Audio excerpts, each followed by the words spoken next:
Vamos por favor a Jueces capítulo 6, donde vamos a ver la historia de Gedeón, pero es muy importante, siempre cuando vas a ver, Dios levanta un juez porque ellos claman, de ahí la tierra vive en paz por un tiempo, ellos se olvidan de Dios, normalmente muere el juez y de pronto van así como con el vuelito. ¿Alguna vez te has quedado sin gasolina y como que con el vuelito? Tienes que tener cuidado que no te pase eso en tu vida espiritual, porque eso suele pasar, que de pronto estás bien con el Señor, ¿no? Estás leyendo tu Biblia, estás orando, estás haciendo tu devocional, vienes a la iglesia y de pronto dejas a un lado a Dios y Dios va a mantenerse fiel. Y vas a tener como un vuelito espiritual que te va a mantener ahí en comunión con Él, pero de pronto al dejarlo al lado simplemente te vas a apartar del Señor. Y así es lo que les pasaba a ellos. Simplemente endurecían su corazón, el vuelito no les alcanzaba y entonces tenían que llegar al punto en sus vidas de regresar a Dios y clamar a Dios. Y una de las cosas que vamos a ver en Jueces es que dices, qué necios, o sea, ya se la deberían de saber, o sea, una tras otra, tras otra, tras otra, y lo que sucede es que vamos a acabar hartos del pueblo, pero enamorados de Dios después de estudiar semana tras semana el libro de Jueces. Y de hecho el último versículo del capítulo 5, antes del capítulo 6, dice, así perezcan todos tus enemigos, oh Jehová, mas los que te aman sean como el sol cuando sale en su fuerza. El sol cuando sale en su fuerza, así empieza en el amanecer, luego salen todos sus rayos y el sol lo que da es vida, ¿no? Si no tuviéramos sol, no tuviéramos todo este tema de poder de comer alimentos, no tendrías fruto en los árboles, te morirías de frío, o sea, no podríamos vivir, no podríamos ver, no podría existir el universo como existe. Y hermoso texto, más los que te aman sean como el sol cuando sale en su fuerza. Y la tierra reposó 40 años. Fíjate, todo el libro de Jueces se trata de esto, de los que te aman. O sea, es una prueba. ¿Qué vas a hacer con tu día a día? ¿Vas a amar a Dios o no vas a amar a Dios? Y si amas a Dios, entonces vas a ser como el sol en toda su fuerza, lleno de luz, lleno de vida. No solamente tú, sino puedes alumbrar a los demás. Y al final está apuntar a Jesucristo, que es el sol de justicia. O sea, me encanta este nombre de Jesucristo. Él es el sol de justicia. Entonces, versículo 1 del capítulo 6, los hijos de Israel hicieron lo malo ante los ojos de Jehová. Ahora acuérdate, ellos hacen lo malo ante los ojos de Jehová, pero ellos pensaban que estaban haciendo bien. O sea, el texto al final del libro dice, y en Israel no había rey, y cada uno hacía lo que le parecía bien, pero ante los ojos de Dios estaba mal. Y de pronto vemos que el libro de Jueces es como hoy. La gente, y si te das cuenta, la gente ya no dice yo creo eso, sino yo pienso esto y yo siento esto. Porque entonces cuando alguien dice, no, es que yo siento esto, o sea, cuando habla de la vida y de su visión, no, es que yo siento esto, entonces ya no puedes ir contra sus sentimientos porque entonces eres intolerante. Pero entonces ya de pronto como que se empieza a perder la verdad, o sea, ¿qué es la verdad? Y ellos estaban así como hoy, viviendo sin rey, sin Dios, sin su palabra, sin la ley. Y entonces los hijos de Israel hicieron lo malo ante los ojos de Jehová. Van con la inercia, pero no les alcanza y se les olvida la palabra. Y no sé si te ha pasado, ¿has tomado Navegantes 1? Que así durante esas 11 semanas estás con todo y estás haciendo tu devocional y te aprendes esos versículos y pasa un año y como que dejas un poco y te dicen, 1 Juan, y dices, ¿cómo era? ¿Cómo iba? Y hasta le dices, si me dices la primera frase, ya lo sé. Y fíjate, de pronto yo me he dado cuenta de esto en mi vida. Cuando empiezo a dedicar mi tiempo a otras cosas y no soy fiel a lo que Dios me ha llamado, a su palabra, a leer libros, a estar en Cristo, a mi vida de oración, como que empiezas a perder el filo en tu vida espiritual. Y tienes que tener cuidado que no te pase eso. Y si te das cuenta que te está pasando eso, regresa a lo que ya sabes. regresa a la palabra, regresa a leer libros. Tenemos muy buenos libros cristianos en la librería, o sea, cómprate uno o regresa. Yo tengo libros que leo una vez al año, que digo, este libro, hay uno en la librería que se llama Liderazgo Espiritual. Y cada año lo leo y cada año, leo un capítulo al día cuando lo empiezo a leer y con un capítulo al día tengo para estar pensando todo el día. O sea, son principios muy, muy importantes. Pero ellos empiezan a hacer lo malo ante los ojos de Jehová y Jehová los entregó en mano de Madián, de los madianitas. Ahora, el pueblo de Israel, si te acuerdas, ya había vencido al pueblo de Madián. Y Dios de pronto dice, ok, no quieres estar en mis manos. Te voy a entregar en las manos de alguien más. O sea, eso es durísimo. O sea, Dios no te va a obligar a que tengas comunión con Él. Dios no te va a obligar a que le ames. Dios no te va a obligar a que leas tu Biblia. Dios no te va a obligar a que memorices textos bíblicos. Dios no te va a obligar que como una espada estés bien afilado. Eso simplemente es nuestro culto, es voluntario. Decidimos presentarnos delante de Él, decidimos amarle, decidimos ir, decidimos que no solamente porque sabemos que nos conviene estar en la palabra, sino porque Él desea pasar tiempo con nosotros. O sea, eso simplemente me rompe el corazón. Una frase que me gusta mucho que leí un día es, no te preocupes por romper los mandamientos de Dios, sino preocúpate por romper su corazón. Y te das cuenta, entonces es una relación de amor con Él. Porque si no, simplemente puedes ser así simplemente un fariseo y tener tu vida religiosa muy bien ordenada, pero posiblemente no tener una relación verdadera con Él. Y entonces Dios dice, ok, no quieren estar en mis manos. Jesús dice algo hermoso en la cruz, Padre, en tus manos encomiendo mi espíritu. Y Dios dice, ok, no quieres estar en mis manos. No quieres mi cuidado, no quieres mi compasión, no quieres mi gracia, no quieres comunión conmigo y con el pueblo, entonces está bien. Y entonces Dios lo que hace eso, ahí está, los entrega. Pero era simplemente lo que ellos querían. Y Dios lo hace porque les ama. Dios lo hace porque les ama. Y no fíjate, si Dios los está entregando, si Dios los está poniendo a su pueblo en manos de Madián, Él al final está controlando en manos de quién y hasta cuándo. O sea, Dios es soberano. Y eso es lo que está haciendo por amor con su pueblo. Y los entregó en mano de Madián por 7 años. 7 años. Acuérdate, algunas veces más años, pero los años depende de cuánto el pueblo se tarda en clamar a Dios.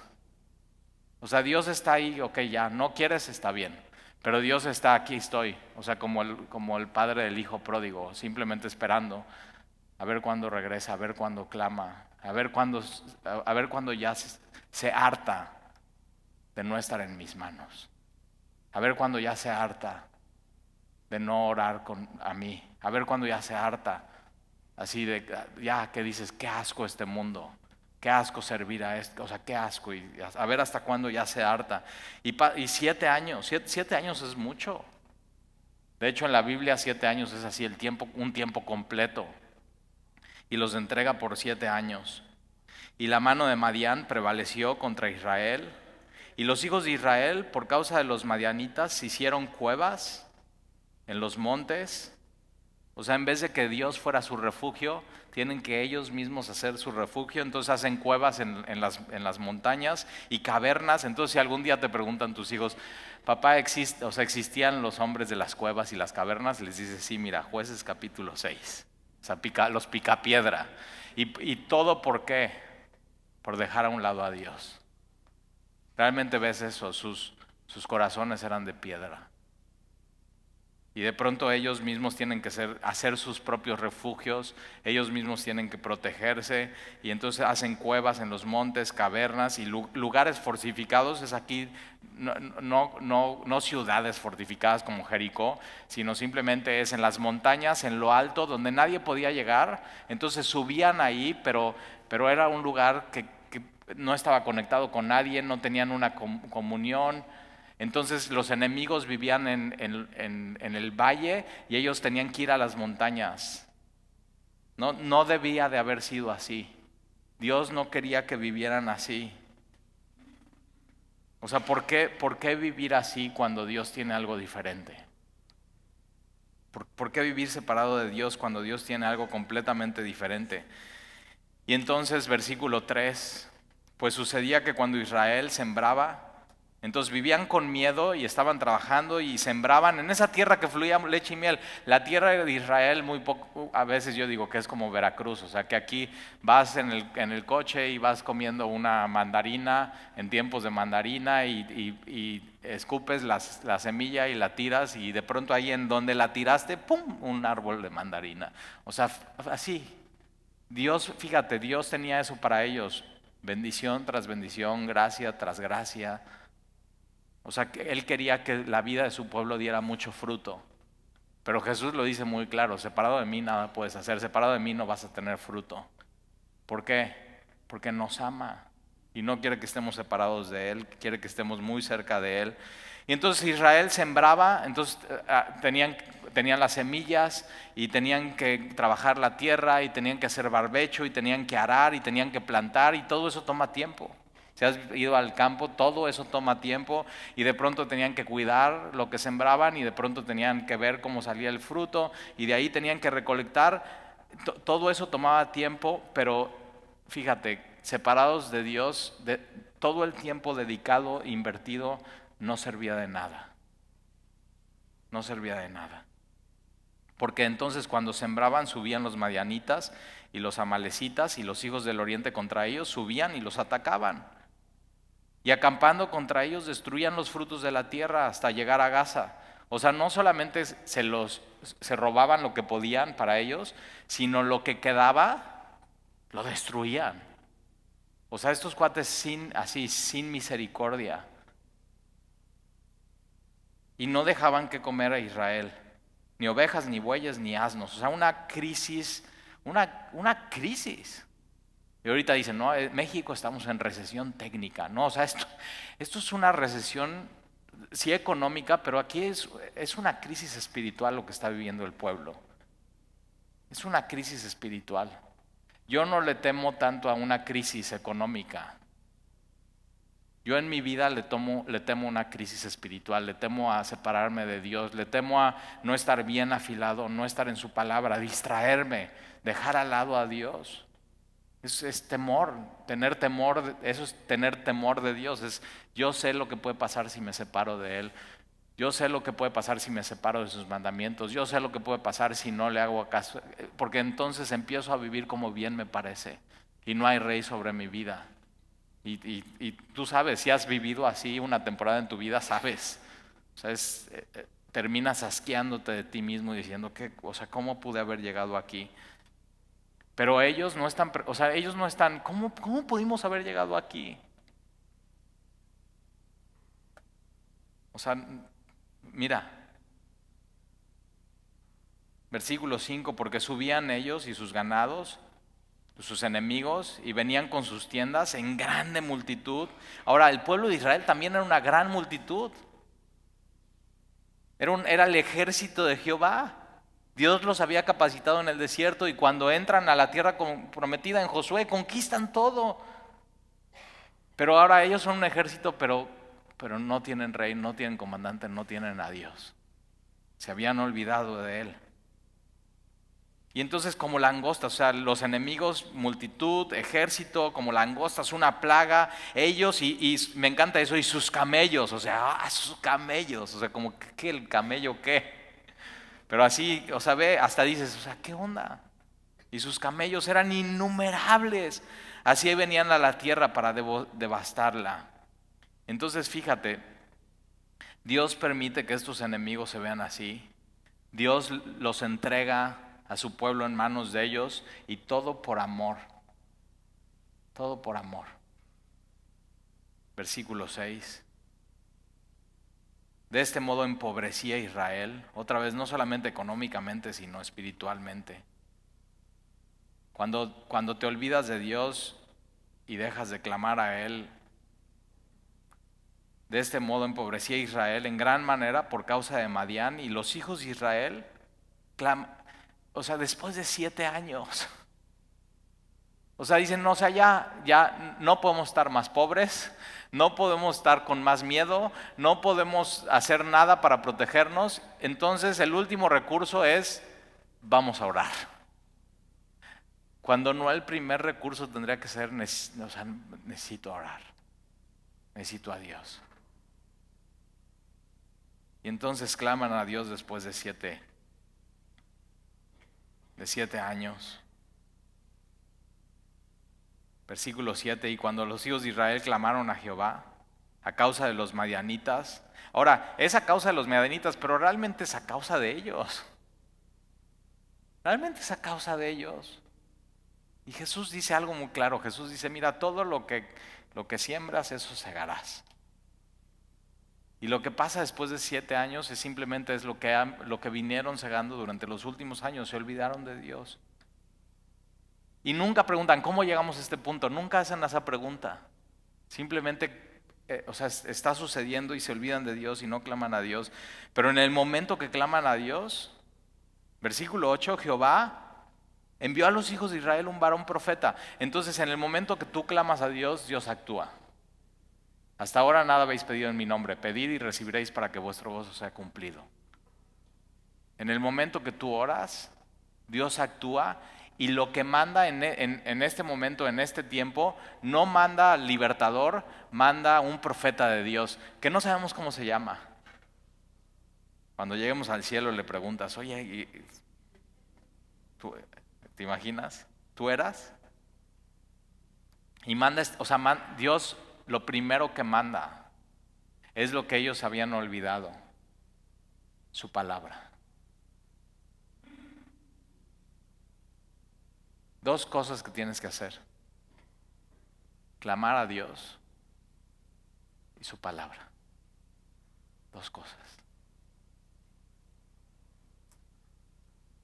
Y entonces envió a los hijos de Israel un varón, un profeta, el cual les dijo, así ha dicho Jehová Dios de Israel, yo os hice salir de Egipto, yo os saqué de la tierra de la casa de servidumbre, os libré de la mano de los egipcios y de la mano de todos los que afligieron a los cuales eché de delante de vosotros y os di su tierra. Y fíjate, Dios le está recordando, yo los hice salir, yo los saqué, yo los libré, yo los eché, yo les di su herencia. Y ustedes se olvidaron de mí. Versículo 10. Y os dije, yo soy Jehová vuestro Dios. No temáis a los dioses de los amorreos. Los amorreos eran los fíjate, y no dice al Dios de los amorreos, a los dioses. Al final ustedes saben, son mi pueblo, hay un solo Dios. Estos son dioses y son de la tierra de Canaán. No teman, en cuya tierra habitáis. Pero no, ahí está todo el problema, pero no habéis obedecido a mi voz. Me olvidaron, me apartaron y no obedecieron. Esa fórmula te lleva a la bancarrota espiritual. Olvidarte de Dios, dejar de orar a Dios, olvidarte de su palabra y no obedecerle. Eso te lleva a la bancarrota de Dios.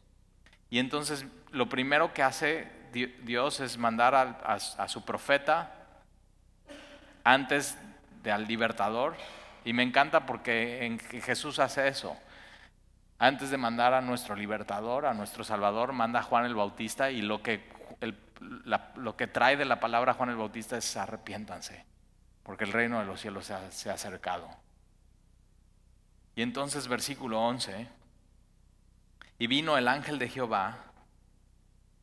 Entonces primero manda un profeta, su palabra, les recuerda, y después viene el ángel, el mensajero de Dios, el ángel de Jehová, y vamos a ver quién es este. Y se sentó debajo de la encina de un árbol que está en Ofra. Y me encanta porque, o sea, él viene y simplemente en un lugar, en un terreno, ve un árbol en una encina y llega y se sienta. Y simplemente está observando y está viendo. Y este árbol estaba en la tierra de Joás, Abiserita, que era un clan de la tribu de Gedeón,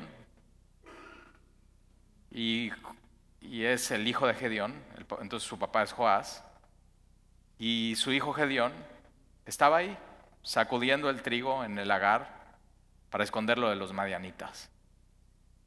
Y esto nos dice mucho de Gedeón.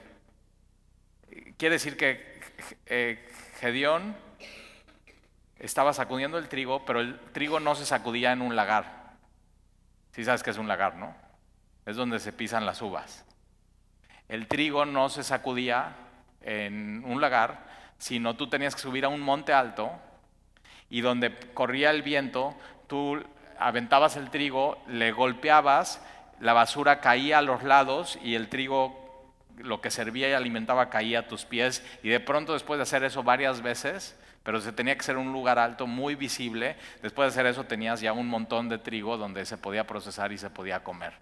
Y de pronto él no puede hacer eso en un lugar visible porque sabe, van a venir los enemigos y me van a quitar esto. Y yo necesito estar haciendo esto y trabajando. Y él está haciéndolo en un lugar difícil de hacer en ese lugar porque tiene que hacer más trabajo y más esfuerzo. Y Dios lo llama ahí. O sea, Dios lo llama cuando Él está solucionando un problema, cuando Él está trabajando y está haciendo algo. O sea, algo podría decir, es que es muy pequeño, es muy insignificante, pero Él está viendo un problema y está tratando de solucionarlo, y está sacudiendo el trigo en el lugar para esconderlo de los madianitas. Y yo veo esto de gente que usa a Dios en la Biblia, es gente que ve el problema y no se queda con los brazos cruzados, sino quiere buscar una solución. Y en todos los casos, en los hombres de Dios, o sea, están haciendo algo. Y ves, Eliseo está arando en el campo. Los apóstoles están pescando, están limpiando las redes. Moisés está cuidando las ovejas de su suegro, de Jetro. David, igualmente. O sea, son hombres que están ocupados y que están haciendo algo. Alguna vez alguien me preguntaba, o sea, Talí, ¿qué tengo que hacer para ser pastor? Y ciertamente, o sea, para un llamado de Dios para ser pastor no es, bueno, pues ya fracasaste todo, entonces este es lo último que te queda, entonces sé pastor. Sino es cuando tú estás viendo, estás inconforme y estás haciendo, aunque sea, estás siendo fiel en lo poco, en lo que Dios te ha puesto. Fiel en lo poco, así. Y él lo que estaba haciendo es, necesito alimentar a mi familia, necesito alimentar a mi clan. Y está resolviendo un problema y está trabajando, pero mientras está haciendo esto está buscando a Dios. Y de pronto Dios así, o sea, sus ojos están recorriendo la tierra, así como un escáner, por toda la tierra, buscando en quién mostrar su poder. Entonces dices, bueno, ¿y entonces cómo empiezo? Bueno, empieza, trabaja. Sé fiel, en donde Dios te ha puesto, ahí sé fiel, y ahí busca a Dios, Porque, o sea, me encanta el llamado de Gedeón y me encantan sus pretextos. Normalmente alguien que tiene el llamado de Dios no llega y dice, pues yo ahorita estoy desempleado, no estoy haciendo absolutamente nada, no estoy siendo fiel en nada, tengo el llamado de Dios y sé que lo puedo hacer y lo puedo hacer muy bien. O sea, ahorita vas a ver cómo cómo Dios trata con Gedeón. Entonces este es un hombre de acción, pero no solamente de acción, sino vas a ver, es un hombre de oración.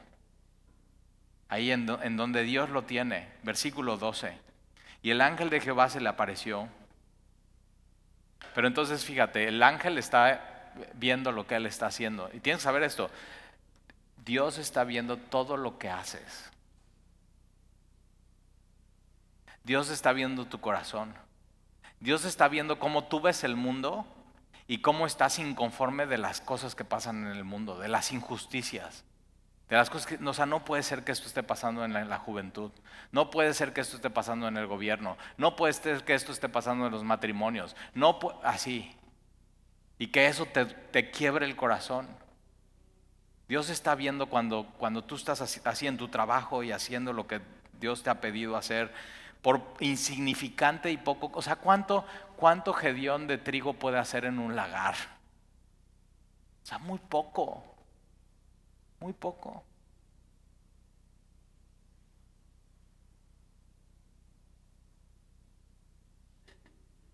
Y entonces el ángel se le aparece y le dijo: Jehová está contigo, varón esforzado y valiente.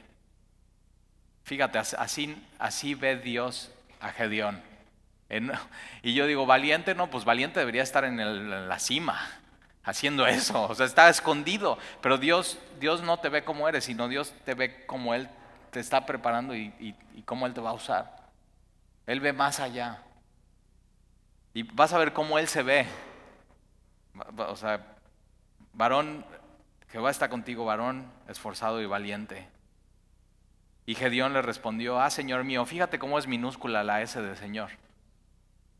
Y en unos versículos más adelante va a cambiar él y se va a dar cuenta con quién está hablando y le va a decir: Señor con mayúscula. Hasta ahorita él no sabe con quién está hablando. Hasta ahorita él no conoce de una manera personal a Dios. Y Gedeón le respondió: Señor mío, si Jehová está con nosotros, ¿por qué nos ha sobrevenido todo esto? Entonces él está trabajando y está así aventando, estos madianitas. ¿Dónde está Dios? ¿Dónde está? O sea, ¿dónde está Dios? ¿Te ha pasado eso? Estás haciendo lo que en tu trabajo. Si eres maestra, estás dando clases y ves a los niños y ves a los papás de los niños. Y dices, ¿dónde está Dios? O simplemente estás en tu casa y estás lavando los trastes y estás pensando cómo está el mundo y ves las noticias y ves las situaciones y ves el matrimonio de tus vecinos y ves cómo el corazón del mundo se ha venido endureciendo y cómo está la moral y estás lavando los trastes y estás diciendo, ¿dónde está Dios? Señor, ¿dónde estás? Pero fíjate, lo que él está haciendo es, Señor, ¿dónde? Está buscando a Dios. Señor, ¿dónde estás? Es un corazón inconforme con lo que está sucediendo. Señor, ¿dónde estás? Ve tu pueblo.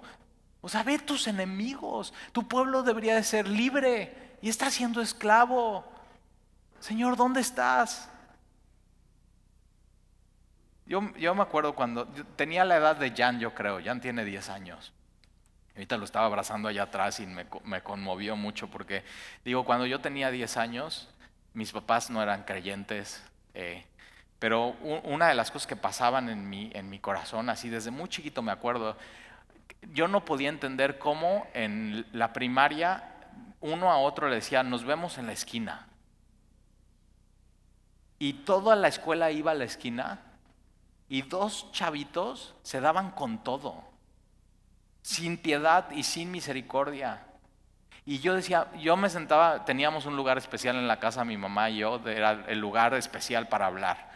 Entonces era en su baño, o sea, siempre era así en su baño, y ahí me sentaba yo. Y entonces yo me acuerdo que le decía, yo tenía 10 años, hace 30 años, y le decía: mamá, ¿por qué el mundo es así? ¿Por qué la gente es tan así, tan fría? ¿Por qué la gente no se ama? ¿Por qué, o sea, por qué se pelean en la esquina? ¿Por qué se divorcian las parejas? O sea, realmente no podía entender, o sea, en la cabeza de un niño de 10 años no podía entender por qué el mundo era así. ¿Por qué? Y una de las cosas que me acuerdo perfecto, así, o sea, yo que decía: mamá, es que todos nos tenemos que amar, y mi mamá lo más que me pudo decir es: un día lo entenderás. Pero, ¿sabes? Lo entendí porque yo me volví así. O sea, me volví peleonero, me volví con un corazón endurecido, me volví egoísta, me volví y simplemente entendí eso. Esa es la naturaleza del hombre caída cuando se aleja de Dios y no clama a Él y no tiene su palabra y lo que hace le parece bien. Y vivimos en tiempos así. Pero Gedeón está diciendo: Señor, ¿dónde estás en medio de esto? Y nuestro clamor como creyentes tiene que ser: Señor, o sea, te necesitamos. Ve lo que está sucediendo. Tienes que ver el mundo y tener discernimiento y saber cómo orar. Señor, ve cómo está la juventud. Señor, ve cómo están las familias. Señor, ve cómo están de confundidos. Ve todo el movimiento homosexual. Ve todo lo que está sucediendo, Señor. Están totalmente confundidos. Y Gedeón es un hombre de acción, es un hombre de oración, está buscando a Dios. Y fíjate, me encanta esto porque Dios está sentado, va abajo de un árbol y lo está viendo y lo está escuchando. Y tienes que saber, hoy Dios está en su trono y nos ve y nos escucha. Y sabe esa insatisfacción que tenemos en nuestro corazón. Y nunca nos tenemos que decir, bueno, así está el mundo, ya qué. No, no, no, no, no, no, no, no, no, no, no. No, no, no nos debemos de conformar. Ah, pues ya así está el mundo, no. Tenemos que orar a Dios y buscar a Dios.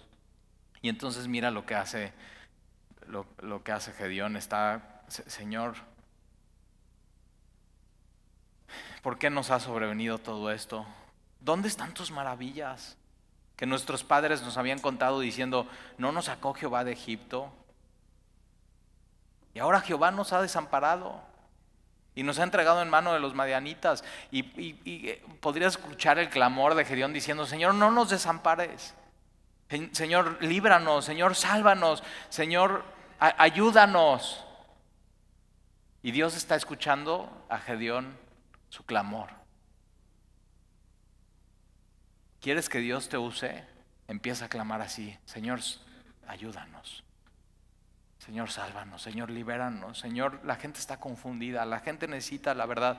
Porque de pronto tu corazón se empieza a alinear con el de Él. Y Dios quiere eso también.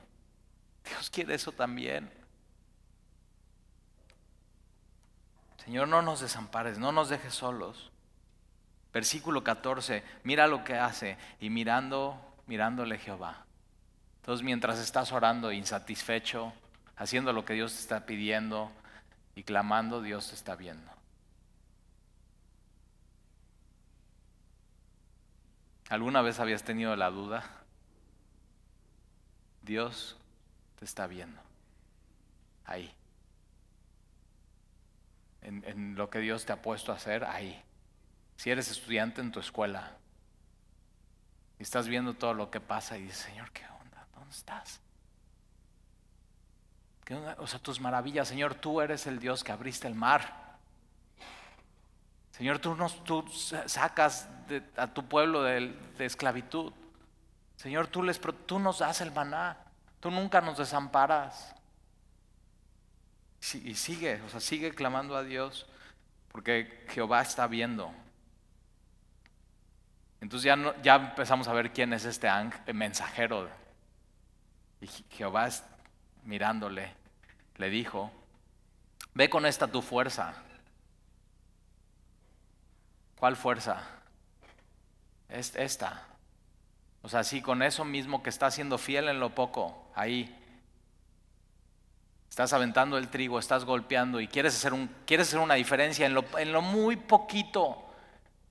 Y con esa fuerza que me estás buscando, que estás clamando, con eso. Por eso es en lo poco. Si empiezas en lo poco, Él te va a ir poniendo en lo más. Ve con esta tu fuerza y fíjate, salvarás a Israel de la mano de los madianitas. ¿No te envío yo? Y entonces respondió, Señor mío, otra vez minúscula. Todavía no, o sea, fíjate, Él va a ser el libertador. Donde más versículos hay sobre Él en el libro de Jueces y todavía no entiende. Y le dice, Señor mío, ¿con qué salvaré yo a Israel? ¿Con qué? O sea, ¿con qué? Señor, estamos en crisis. ¿Con qué? No hay ni comida, no hay ni medicinas, no hay, Señor, hasta este punto nadie te está buscando. Y mira lo que dice, he aquí que mi familia es pobre. Como si se tratara de qué familia vienes. Como si se tratara de qué recursos tienes y no de Él. Acuérdate, no se trata de qué familia vienes, no se trata de cuál es tu pasado, no se trata de qué tienes, sino se trata de Él. Pero empieza a poner, mi familia es pobre en Manasés, y Manasés será una de las tribus más grandes, entonces Mi clan es el más pobre de los más pobres de Israel y mi familia de mi clan es la más pobre de las más pobres. O sea, ni cómo ayudarle. Y no nada más esto, mira lo que sigue. Y yo el menor. O sea, el más pobre de los más pobres, del clan más pobre, de mi familia que es la más pobre, y yo soy el más pobre de los más pobres, el más pequeño. Pero Gedeón todavía no entiende, no es por ti, Gedeón. Y yo soy el menor en la casa de mi padre, y Jehová le dijo, ciertamente yo estaré contigo. No es con qué, es con quién. Tu vida no es con qué recursos, no se trata de lo que tienes, sino es con quién.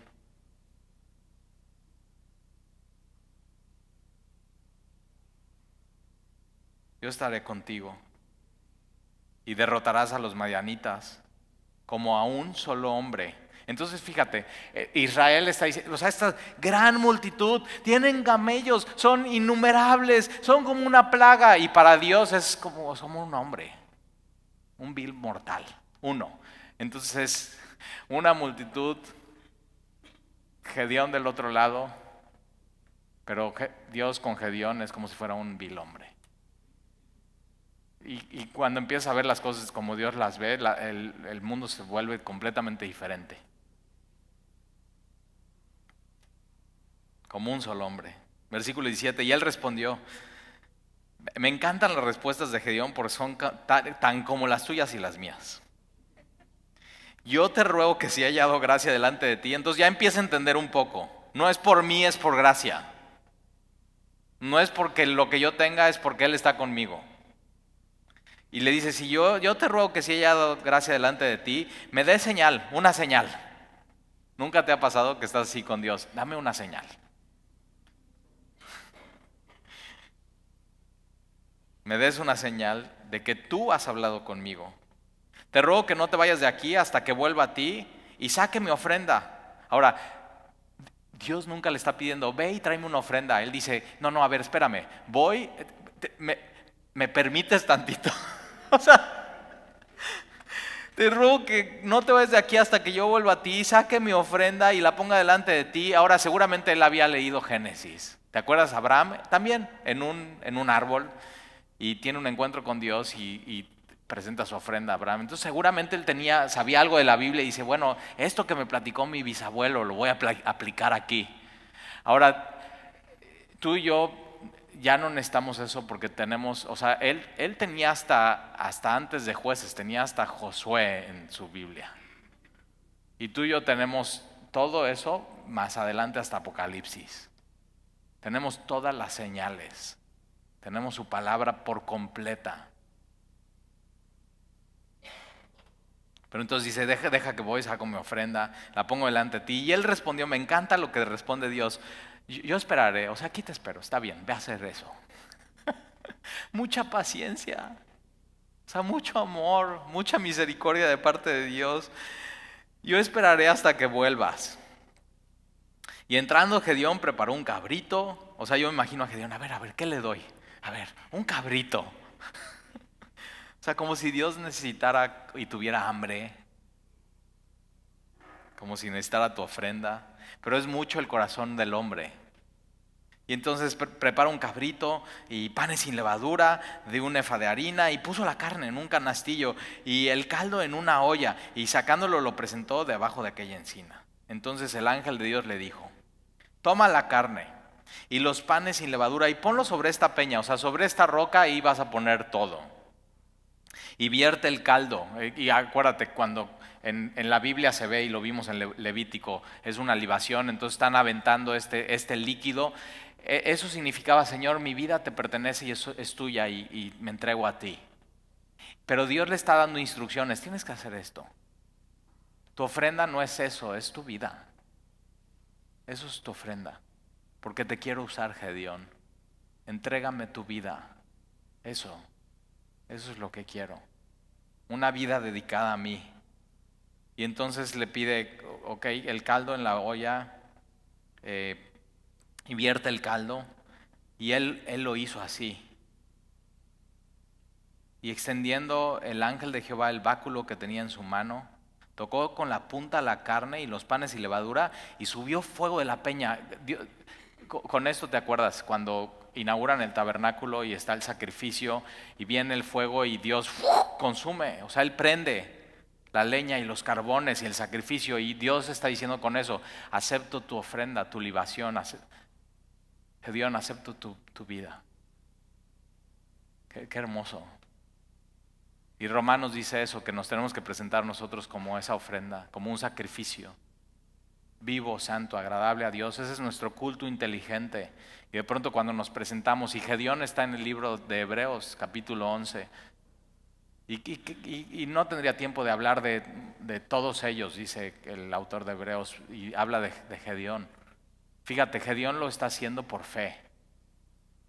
Y es la misma fe que tú y yo tenemos. Está presentando su ofrenda a Dios por fe. Y cuando presentas a Dios tu vida y tu ofrenda, todo tu ser y tus oraciones por fe, y quieres hacer un cambio y quieres empezar en lo poco, ser fiel en lo poco, porque dices que Señor, ve lo que está sucediendo en nuestro mundo. Entonces Él te toca y acepta tu vida. Él no rechaza tu ofrenda, Él no rechaza tu vida. Él mismo con su fuego la purifica. Él es el que está llamando a Gedeón. Él es el que te ha llamado a ti.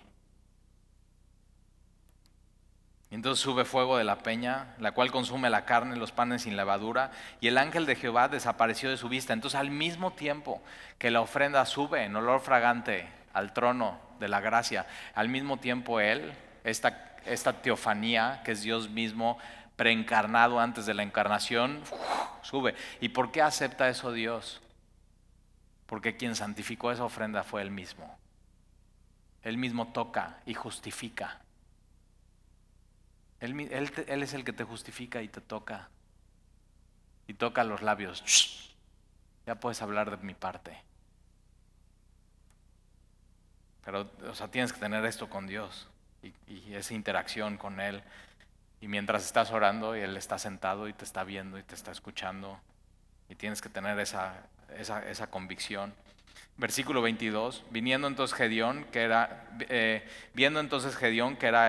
el ángel de Jehová, dijo: Señor, ahora mayúsculas. Ya sé quién eres. Ya, fíjate, ya tuvo ese encuentro con Dios. Pero quien se revela es Dios mismo, a él. Y dice: Señor Jehová, que he visto al ángel de Jehová cara a cara. Pero Jehová le dijo: pasa a ti, no tengas temor, no morirás. Cada vez que vemos en la Biblia que un hombre terrenal tiene un encuentro con Dios, lo primero que es soy hombre muerto, porque Él es santo y Él es puro. Pero entonces en vez de Él matarnos, nos justifica y nos perdona y nos limpia y nos recibe. Entonces, eso es lo increíble del Evangelio y del Dios de gracia. Pero lo único que tenemos que hacer es acercarnos con fe a Él. Pasa a ti, no tengas temor, no morirás. Versículo 24, y edificó ahí Gedeón altar a Jehová. Otra vez, Dios no le pide, aquí edifica pero otra vez es el corazón del hombre, quiere, edificó Gedeón ahí un altar a Jehová, y lo llamó Jehová Salomo, o Shalom, Jehová es mi paz. ¿Eso es Dios para ti? Dios es mi paz. O sea, él podía decir, estaba haciendo lo que tenía que hacer, estaban los enemigos, en cualquier momento podían llegar, pero después de ese encuentro puede decir: no importa nada, Dios es mi paz. Estoy en paz con Él. Él me ha dado su paz. Dios es mi paz. El cual permanece hasta hoy en Ofra de los Abiseritas. Versículo 25. Aconteció que la misma noche le dijo Jehová. Ahora fíjate, desaparece, pero la voz sigue. Ya no lo ve, pero lo sigue escuchando. Y es lo que podemos tener hoy con Dios. Lo amamos sin haberlo visto, pero lo podemos escuchar podemos escuchar su voz en la palabra. Tenemos exactamente lo mismo que Gedeón.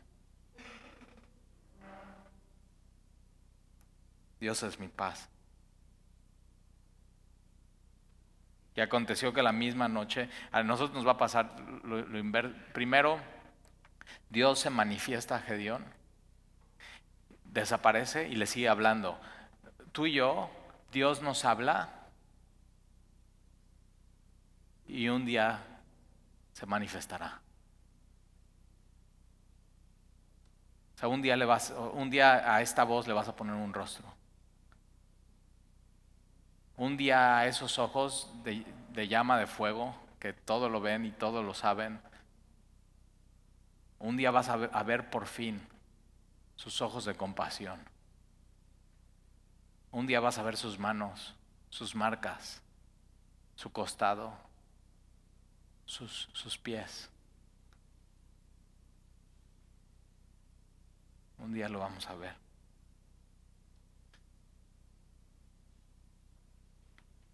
Y eso te tiene que dar mucha paz. Jehová Shalom. Un día vamos a estar a sus pies y así, Él es nuestra paz.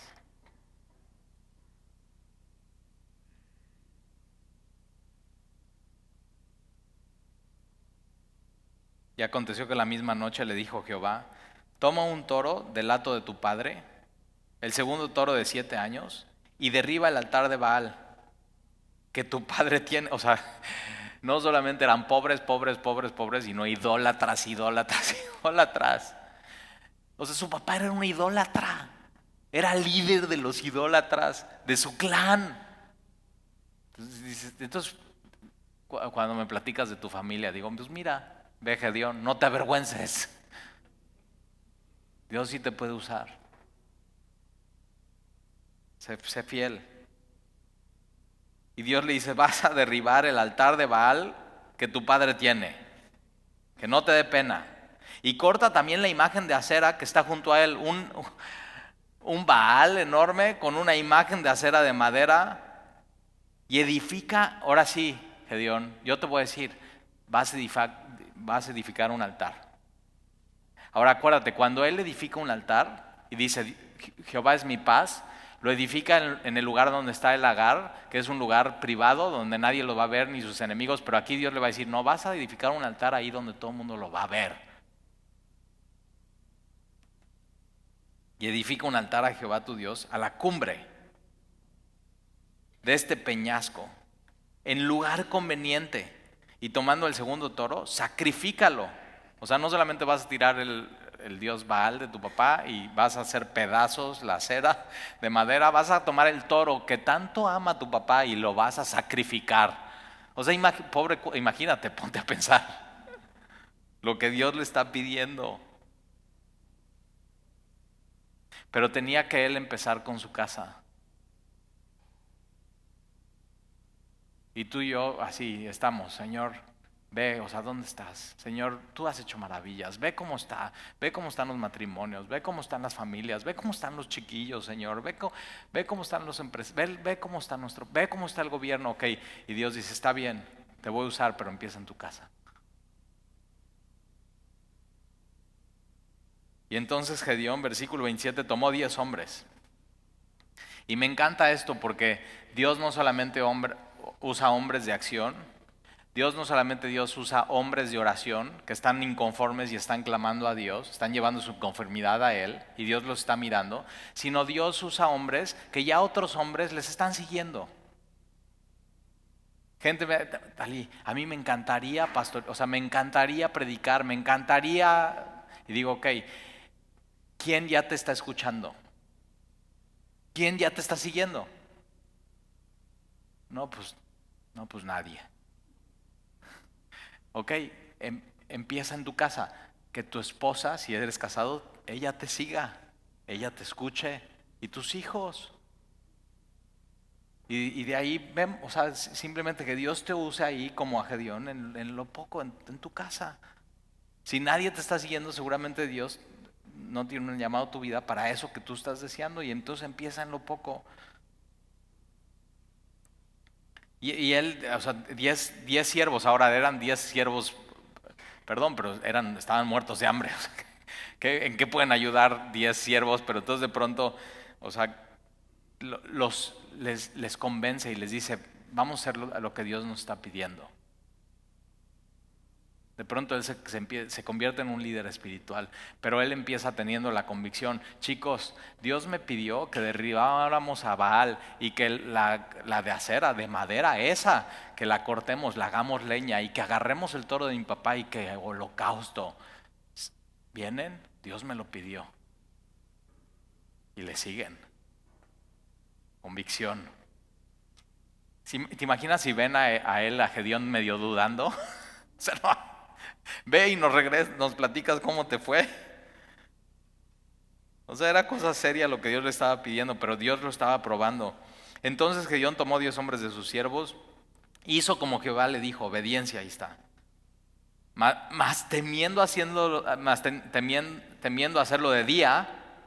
Entonces digo, ¿qué pasó con Jehová Shalom? ¿No? Que Dios es tu paz. No, pues tengo miedo. Pero mira, a todos nos ha pasado. Y a Nicodemo va de noche con Jesús. Y aún teniendo miedo del hombre, va y tiene este encuentro con Jesús y lo cambian por completo. Entonces Dios usa, aún en medio de tus temores o sea, sí, Dios es mi paz. Ay, pero tengo miedo, ok. Esos pasos que das, Él los toma y los usa. Y así hace con Gedeón. Entonces, más temiendo hacerlo de día por la familia de su padre y por los hombres de la ciudad, lo hizo de noche. Pero Dios usa esos pasos que das aún de noche. Por lo menos lo hizo. Versículo 28, por la mañana, cuando los de la ciudad se levantaron, he aquí que el altar de Baal estaba derribado. Entonces agarra el toro de su papá, o sea, amarra el Baal, órale, y el toro tiene que caminar y se cae el Baal, se hace pedazos la piedra de Baal y todo el mundo está viendo, o sea, ¿qué onda con Baal, nuestro Dios? Y cortada la imagen de acera, está hecha pedazos, está hecha madera, está hecha leña que estaba junto a él. Y el segundo toro había sido ofrecido en holocausto, entonces se despiertan todos y está así el fuego con todo el holocausto subiendo al cielo sobre el altar edificado en un lugar donde todo mundo ve. Y se dijeron unos a otros, ¿quién ha hecho esto? Era el pueblo de Dios y están, ¿quién ha hecho esto? Como si fuera pecado. Pero no había rey en Israel y cada quien hacía lo que bien le parecía. Y hoy hablas, o sea, claramente de lo que dice la Biblia de los homosexuales. ¿Quién ha hecho esto? Y te hacen lo que a Gedeón le quieren hacer, mira. Y buscando, inquiriendo, le dijeron, Gedeón, hijo de Joás, lo ha hecho. Entonces los hombres de la ciudad dijeron a Joás, a su papá, saca a tu hijo para que muera. Entonces a veces cuando hacemos lo que Dios nos pide, va a haber gente que va a decir, ¿quién ha hecho esto? Y te van a querer matar. Si no es físicamente, por lo menos en redes sociales te van a aniquilar. Hoy en día dices, ¿sabes qué? La práctica homosexual va en contra del diseño de Dios. ¿Quién ha hecho eso? Y te quieren matar. Pero dices, no, está bien tener práctica homosexual. Así Dios los creó. Hurra. Te aman. Tolerancia. Cada quien hace lo que bien le parece cuando no hay rey. O sea, increíble. Saca a tu hijo para que muera, porque ha derribado el altar de Baal y ha cortado la imagen de acera que está junto a él. Cuando Deuteronomio claramente decía, aquel que es idólatra tiene que morir. Y aquí es el mundo al revés. O sea, totalmente. Y versículo 31, y Joás respondió a todos los que estaban junto a él, ¿contenderéis vosotros por Baal? O sea, ustedes van a pelear por Baal, ustedes van a defender a Baal, defenderéis su causa, cualquiera que contiende por él, que muera esta mañana. Si es un Dios, contienda por sí mismo con el que derribó el altar. O sea, mira, si tu Dios necesita guaruras, defensores, y que lo protejan, ¿qué Dios es ese? ¿Qué Dios es ese? Versículo 32. Aquel día Gedeón fue llamado Jerobbaal. Entonces ya tienes otro nombre que aprenderte. Porque no solamente es Gedeón en la Biblia, sino es Jerobbaal. ¿Qué quiere decir? Aquí dice la Biblia. Esto es contienda con Baal contra él. Entonces le dice, no, pues ahí va. Que Dios Baal se pelee con él. Por cuanto derribó su altar. Pero todos los madianitas y amalecitas y los del oriente se juntaron a una, como Dios había dicho así, se van a juntar a una. Son muchos, pero para Dios va a ser como una sola persona, a una. Y pasando acamparon en el valle de Jezreel, que hoy es el valle de Armagedón, versículo 34. Entonces el Espíritu de Jehová vino sobre Gedeón. Me encanta, esa palabra vino quiere decir lo vistió. Es lo mismo que Jesús dice sobre nosotros. En Lucas capítulo 24, versículo 49 les dice a sus discípulos, yo voy a enviar sobre ustedes la promesa de mi Padre, hablando del Espíritu Santo, el Consolador. Pero ustedes quédense aquí en Jerusalén, o sea, les dice, no se muevan, no pueden mover un dedo hasta que no venga la promesa. Y entonces serán investidos de poder. Es misma palabra aquí. Nada más que en Gedeón viene solamente el Espíritu de Dios sobre él, pero en el creyente, sobre cada uno de los que hemos puesto nuestra fe y nuestra confianza en Jesús, tenemos esa promesa, seremos investidos de poder. Gálatas dice, seremos vestidos del Señor Jesucristo. O sea, grandes promesas. Y vino el Espíritu sobre Gedeón, y cuando éste tocó el cuerno, los abiseritas, que es su clan, se reunieron con él, y envió mensajeros por todo Manasés. Entonces su clan, después su tribu, y también se juntaron con él asimismo todos los mensajeros de Aser. Entonces otra tribu, Zabulón otra tribu, y Neftalí otra tribu, los cuales salieron a encontrarle.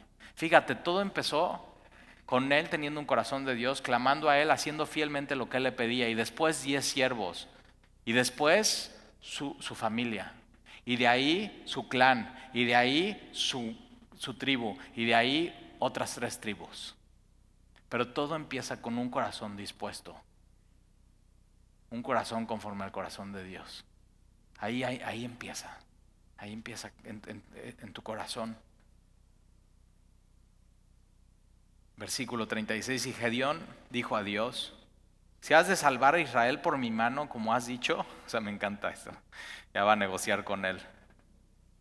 Está confiando en lo que él dijo. Tú vas a salvar a Israel. Señor, perdón, antes de salir a la batalla, si has de salvar a Israel por mi mano, como has dicho, he aquí, yo pondré un vellón de lana en la era. Y si el rocío estuviera en el vellón solamente, quedando seca toda la otra tierra, entonces entenderé que salvarás a Israel por mi mano, como lo has dicho. Mira, no estoy dudando, pero por si las flies. Señor, ¿me puedes dar una señal? Ahora, ¿no ya le había dado una señal? ¿No había ya fuego de la piedra y el altar? Y ya había escuchado su voz. Y tenemos que tener cuidado porque de pronto podemos ser como Gedeón, de que ya nos dio toda la señal que necesitamos para dar el siguiente paso y nada más no lo damos. Un poco de incredulidad. Señor, una señal. Lo que veo aquí en Gedeón es todavía un hombre inmaduro. O sea, le falta, yo nunca te diría, no, pídele señales a Dios. No. Si Dios ya te dijo, hazlo, obedece. Él es Dios, Él es tu Dios, Él es tu Señor. No dudes, hazlo. Pero déjame te platico, hace 10 años, así justo, acababa de recibir yo a Jesús en mi vida, en mi corazón, así tenía 6 meses. Yo me acuerdo que trabajaba en una empresa, vivíamos en Santa Fe, en la Ciudad de México, pero éramos de Cuernavaca y teníamos un terrenito en Cuernavaca donde nuestra idea era pues construir ahí nuestra casa y pues estaba el lugar muy padre, lo habíamos conseguido muy barato, pero de pronto decidimos irnos a vivir a México, ya no necesitamos este terreno, necesitábamos dinero, Sandy y yo, y me acuerdo, estaba vestido de traje, saco y corbata y digo, muy inmaduro cristiano, le voy a pedir una señal a Dios. Y que me hinco. Y así súper ensimismado, Señor, tú ya me mostró, o sea, ya, yo soy otro hombre, Señor, pero nada más te quiero pedir una señal. Si tú eres Dios, si tú me escuchas, yo apenas estaba empezando, o sea, entendía, Dios nos escucha en nuestras oraciones. Si tú eres Dios y Dios me escuchas, te ruego, Señor, que pueda vender mi terreno en Cuernavaca. Y te pido, Señor, que sea en este precio.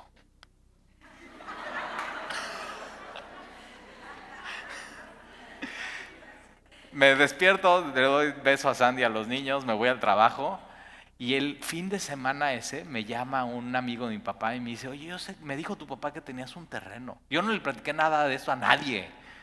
A nadie así. Yo he tenido cosas con el Señor que hago y digo, no le voy a decir a nadie porque qué pena. ¿Tienes eso con Dios? Si no te animo, así que tú tengas tus cosas con Dios, que a nadie le platiques. Y entonces viene el fin de semana y me dice mi papá, oye, ¿qué crees? Me habló este amigo que se dedica a bienes raíces y dice que si de casualidad vendes tu terreno. Y yo así, ¿no? Piel chinita, así como,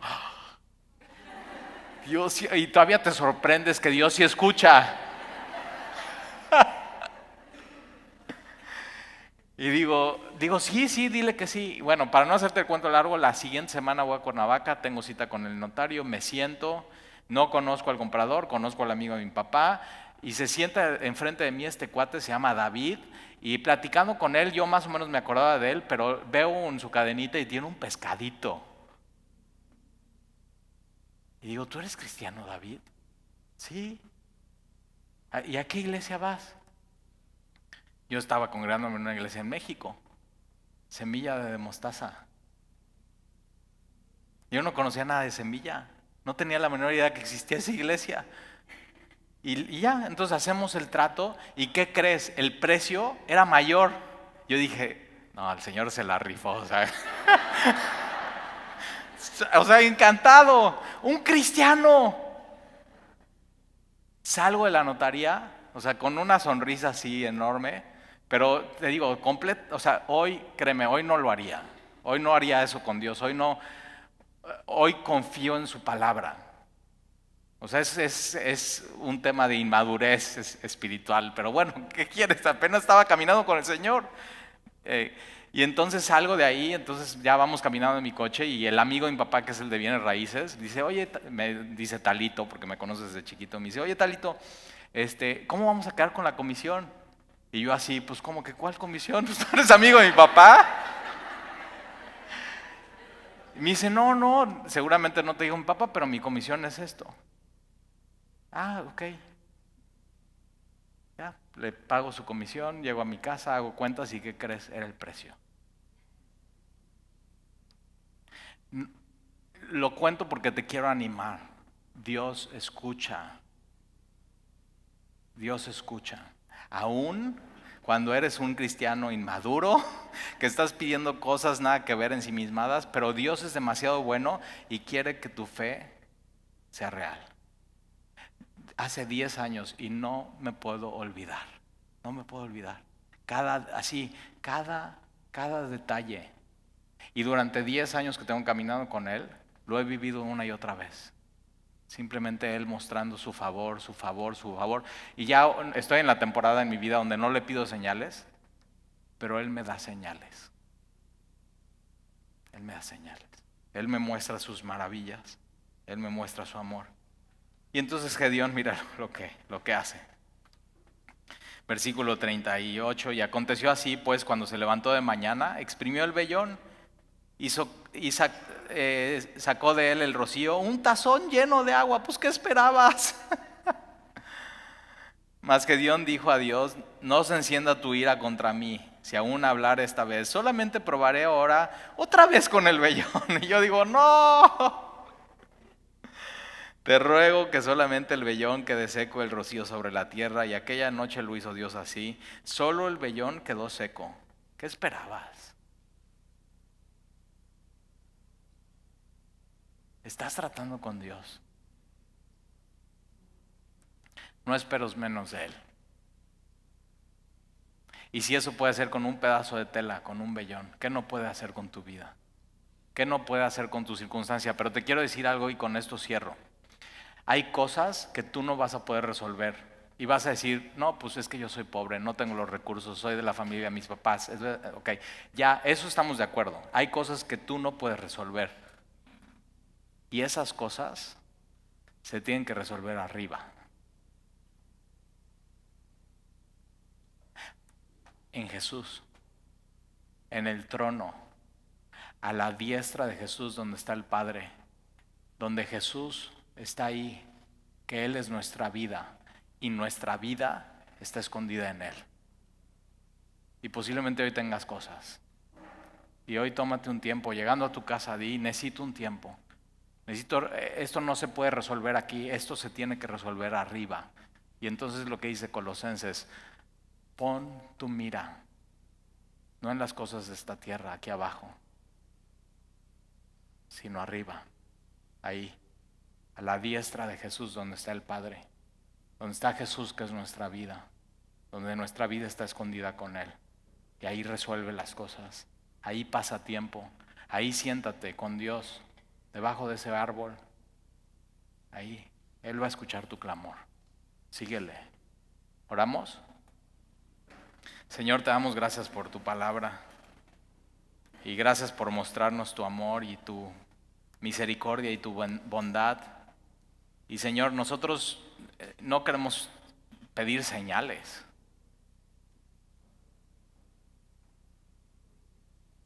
Sino queremos más de ti en nuestra vida, Señor. Y hoy has hablado mucho y muy claro. Y yo te ruego que tu Espíritu Santo, Señor, trate con cada uno de nosotros y lo que tengamos que resolver, Señor, lo resolvamos ahí en tu trono. Gracias por tu poder. Gracias porque no se trata de nosotros, Señor, sino se trata de ti en nosotros. Gracias porque tú estás, Señor. Gracias porque tú no nos desamparas. Gracias porque tú ves todo, Señor. Y ayúdanos a ser como el sol cuando sale en su fuerza. Que podamos reflejar tu luz, tu vida, tu calor, tu compasión y tu amor. Te lo pedimos, Señor, te lo rogamos. Vístenos de Jesús. Vístenos de tu poder. Ayúdanos a estar revestidos, Señor, de tu espíritu, de tu plenitud, de tu paz, de tu fe, de tu confianza. Y te lo pido, Señor, en el nombre de Jesús. Amén. Amén.